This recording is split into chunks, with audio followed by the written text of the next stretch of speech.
Sepakat lawan. Sepakat. Hanya ada satu kata. Lawan. Hanya ada satu kata. Lawan. Presiden Republik Indonesia. Sekian dari saya, Yunus Basau. Assalamualaikum warahmatullahi. Tapi masih banyak publik, terutama juga dari survei, yang menganggap bahwa kebebasan berbicara masih kurang begitu.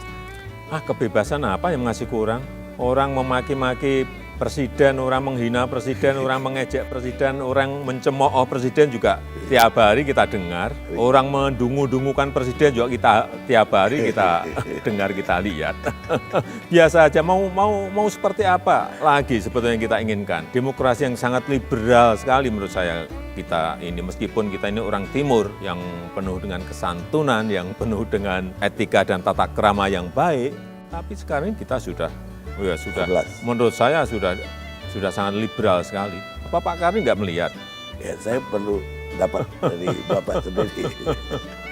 Ya, tapi kalau sudah masuk ke misalnya menghina orang, kemudian orangnya itu marah dan melaporkan kepada polisi, lah itu sudah wilayah yang lain.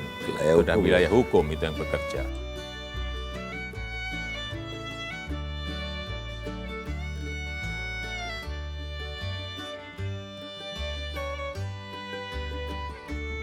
Kepada Bapak Presiden Republik Indonesia atas perkataan yang tidak sopan yang saya sampaikan pada orasi di Simpang 5 Kota Gorontalo kemarin. Dan saya menyampaikan permohonan maaf kepada seluruh masyarakat Indonesia atas kegaduhan dan kekeliruan yang saya lakukan.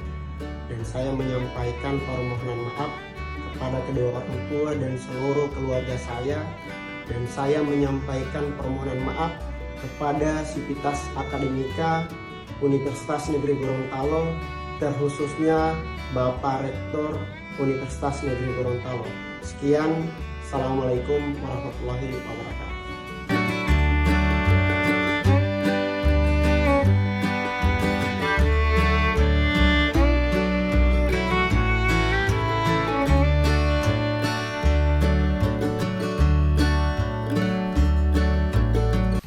Pemerintah telah berupaya sekuat tenaga untuk melindungi rakyat dari gejolak harga minyak dunia.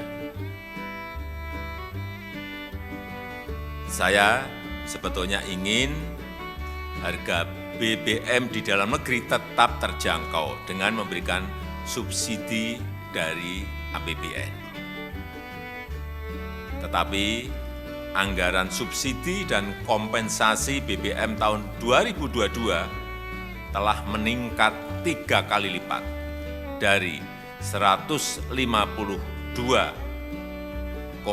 triliun menjadi 502,4 triliun rupiah, dan itu akan meningkat terus.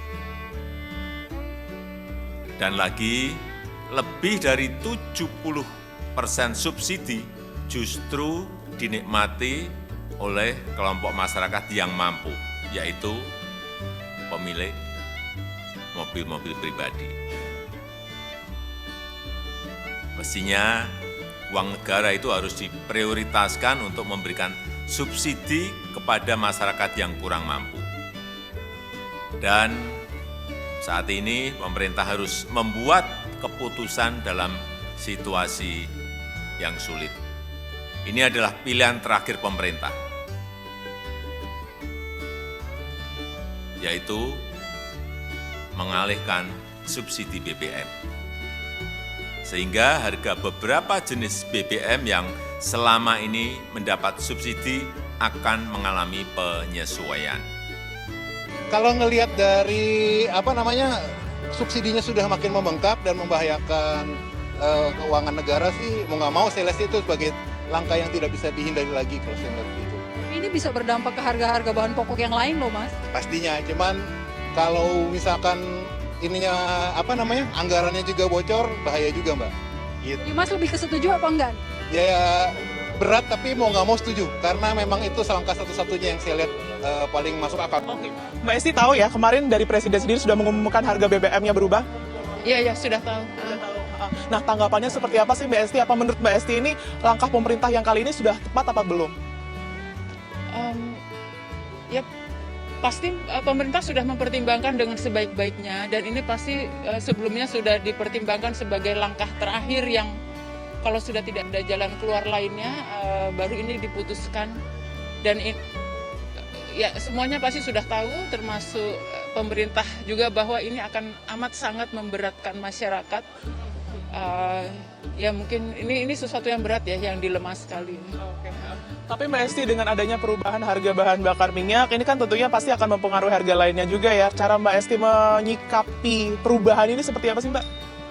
Ya mungkin kita sebagai masyarakat mungkin lebih berhemat saja ya, jadi memilih pengeluaran-pengeluaran yang memang diperlukan, yang esensial, dan mengurangi hal-hal yang tidak perlu.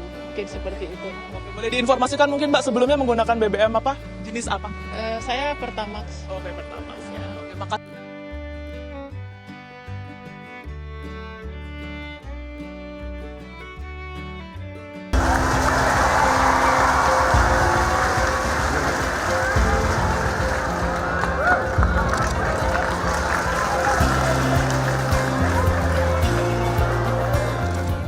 Kita melihat bahwa potensinya itu ada banyak ya di seluruh Indonesia, dan kalau kita bisa bareng-bareng kolaborasi dan banyak orang yang mau dukung, insya Allah cita-cita buat pencerdasan kehidupan bangsa, pemerataan, terus keadilan sosial, pembangunan yang merata juga di Indonesia, insya Allah bisa terbantu sekali melalui universitas yang berkualitas yang ada di Indonesia Timur terutama. Sejauh ini udah bagus sekali ya pemerintah buat dukung pendidikan tinggi, tapi kami berharap tentu terus continue dukungan mulai beasiswa buat S1 yang bidik misi, S2, S3 untuk para dosen dan staf juga diharapkan itu juga lebih banyak lagi, karena saya pikir dengan adanya banyak peluang beasiswa untuk para orang Indonesia dan dosen dan karyawan terutama itu bisa membantu juga mutu dan bisa dibilang pendidikan dan juga kualitas Indonesia ke depannya.